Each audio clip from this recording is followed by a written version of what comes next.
আসসালামু আলাইকুম, welcome back to my channel. Welcome to Nazmul English teaching home. সুপ্রিয় শিক্ষার্থী, আজকের এই ক্লাসটি হচ্ছে ডিগ্রি থার্ড ইয়ার শিক্ষার্থীদের জন্য খুবই গুরুত্বপূর্ণ একটি ক্লাস।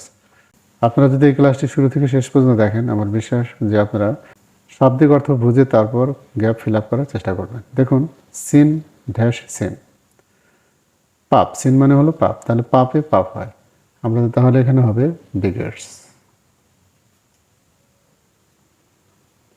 সিন বিগেটস সিন, পাপে পাপ হয়। অথবা সিন ব্রিংস সিন, পাপে পাপ হয়। Try to follow I say, try to follow অনুসরণ করার চেষ্টা করো, ড্যাশ আই সে আমি যা বলি। তাহলে অর্থ অনুসারে এখানে কী হবে? What. Try to follow what I say. I can't help this. সুপ্রিয় শিক্ষার্থী, এখানে দেখুন কান্ট হেল্প রয়েছে। আমরা জানি যে কোনো জায়গায় যদি কান্ট হেল্প থাকে তাহলে পরবর্তী ভার্বটা যে আমরা ব্যবহার করব সেই ভার্বের সাথে আইএনজি করব। কিন্তু গেপের পরে যে ওয়ার্ডটা রয়েছে সেই অনুযায়ী আমরা একটা ওয়ার্ড সিলেকশন করব। দেখুন, আই কান্ট হেল্প দিস, তাহলে আমরা একটা ভার্ব সিলেকশন করলাম ডু, তার সাথে আইএনজি দিয়ে দিলাম।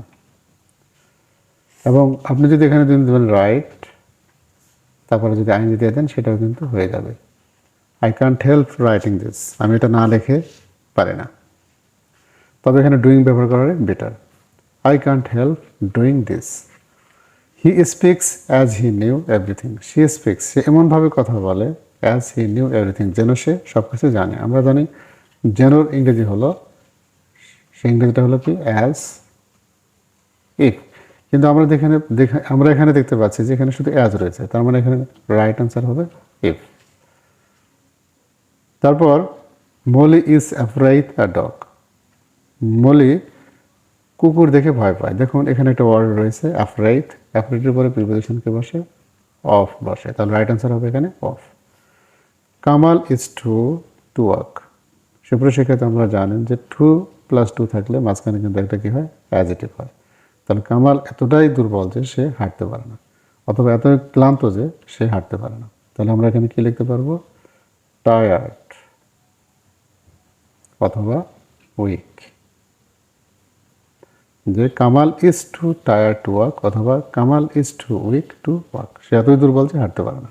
আবার এখানে দেখুন Kamal is dash weak to walk. দেখুন এখানে অ্যাডজেক্টিভ রয়েছে, আবার টু রয়েছে, তার মানে এই গ্যাপের মধ্যে আমাকে কী লিখতে হবে? ট্রু লিখতে হবে। তাহলে রাইট অ্যান্সার হবে এখানে ট্রু। তারপর দেখুন he is too weak to, সে এতটাই দুর্বল যে, দেখুন দুর্বল হলে মানুষ কী করতে পারে না? হাঁটতে পারে না, কথা বলতে পারে না। আপনি যে কোনো একটা অর্থ অনুসারে একটা ভার্ব লিখলে কিন্তু অ্যান্সারটা হয়ে যাবে। তাহলে আমরা এখানে কী লিখলাম? টক অথবা স্পিক, যেটা লিখুন না কেন হয়ে যাবে। তারপর দেখুন ইফ ইউ ট্রাই, তুমি যদি চেষ্টা করো, ইউ উইন। সুপ্রিয় শিক্ষার্থী, আমরা জানি ইফ কন্ডিশনে প্রথম যদি প্রেজেন্ট থাকে তাহলে পরবর্তী সাবজেক্টের পরে কী হয়? উইল হয়। তার মানে এখানে রাইট আনসার হবে উইল। তুমি যদি চেষ্টা করো তুমি জিতবে, তাহলে if you try you will win. I show him a book. দেখুন, কারণ আমরা জানি একটা বাক্যে দুটি ভার্ব থাকলে দ্বিতীয় ভার্বটা টু হয় অথবা ভার্বের সাথে আইএনজি হয়। যেহেতু আমরা এখানে কোনো উদ্দেশ্য বোঝাচ্ছে না, সেহেতু আমরা এখানে কী ব্যবহার করবো? আইএনজি ব্যবহার করবো। আই শ হিম, দেখুন আই শ হিম আমি তাকে দেখলাম, তাহলে আমি তাকে কোনো একটা কাজ করতে দেখলাম, স্লিপিং যদি তাহলে কিন্তু হবে। অথবা যদি বলেন ওয়ার্কিং, আমি তাকে কাজ করতে দেখলাম। অর্থাৎ আপনি কিন্তু যে কোনো ভার্ব এখানে লিখতে পারবেন।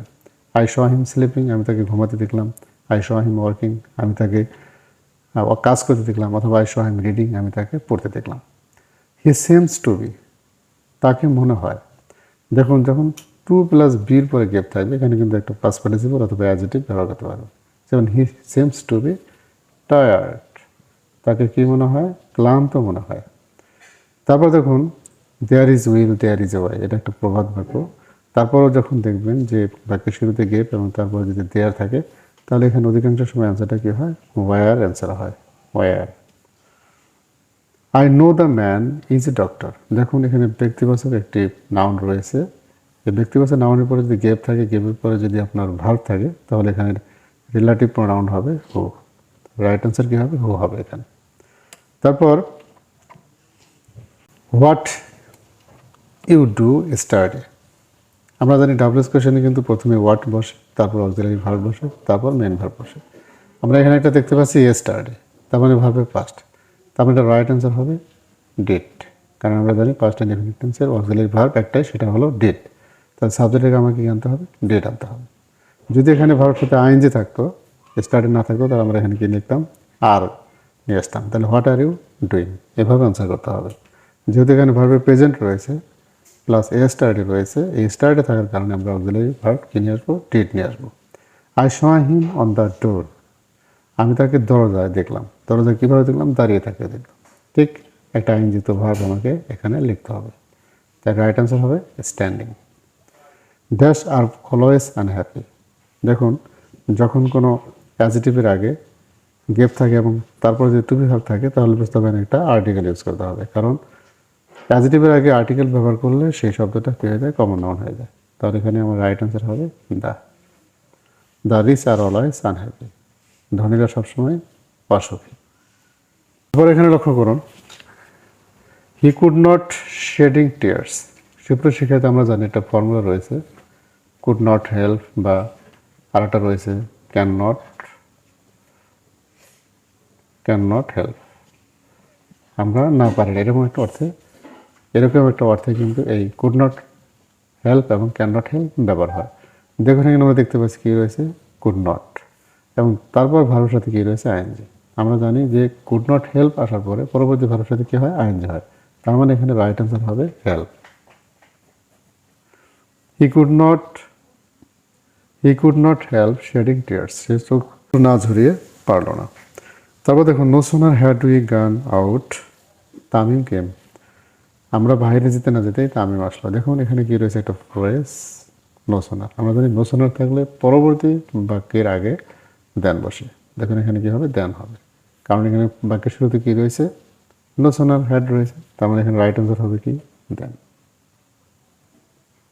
I am annoyed behaviour, I am annoyed মানে আমি বিরক্ত, তার ব্যবহারে বিরক্ত। তাহলে আমরা জানি অ্যানোয়েডের পরে যদি কোনো বিষয়ের দ্বারা বা কোনো আচরণের দ্বারা যদি আমরা কষ্ট পেয়ে থাকি বা বিরক্ত হয়ে থাকি, সেক্ষেত্রে আমাদের কী ব্যবহার করতে হবে? অ্যাক্ট। তার মানে এখানে রাইট আনসার হবে অ্যাক্ট।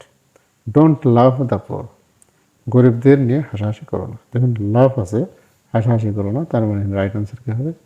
গ্যাপ দেন। ডোন্ট লাভ দ্য পোর, গরিবদের নিয়ে হাসাহাসি করো না। তো লাভের পরে যদি আমরা অ্যাড বসিয়ে দিই, তাহলে অর্থটা হবে হাসাহাসি করো না। Don't love at the poor. এস্টে ড্যাশ ইউ আর, দেখুন এস্টে মানে অবস্থান করো, যেখানে তুমি আসো। তাহলে যেখানে ইংরেজি কি? হোয়ার। তার মানে রাইট অ্যান্সার হবে where. They are tired that they can not move. দেখুন আমরা এখানে ফর্মুলা লিখেছি, একটা হলো দ্যাট এবং তারপরে যদি ক্যান নট থাকে, তাহলে বুঝতে হবে তার পরবর্তী গ্যাপে কী হবে? সো হবে। অর্থাৎ দে আর সো টায়ার্ড দ্যাট তারা এতটাই ক্লান্ত যে দে ক্যান নট মুভ, তারা নড়াচড়া করতে পারতেছে না। তারপরে tired that plus can not থাকার কারণে তাহলে এই গ্যাপে আমাদের কী ব্যবহার করতে হবে? সো ব্যবহার করতে হবে। তারপর শি এক্সেলস ইংলিশ, এক্সেলস মানে হলো দক্ষ। এরকম যদি এক্সেলস থাকে, কোনো বিষয়ে যদি দক্ষতা বোঝায়, তাহলে সেক্ষেত্রে এক্সেলস উপরে কী বসে? ইন বসে। সুপ্রিয় শিক্ষার্থী, যদি ক্লাসটি ভালো লেগে থাকে তাহলে অবশ্যই লাইক, কমেন্ট, শেয়ার করে পাশে থাকবেন। সবাই ভালো থাকবেন। আসসালামু আলাইকুম।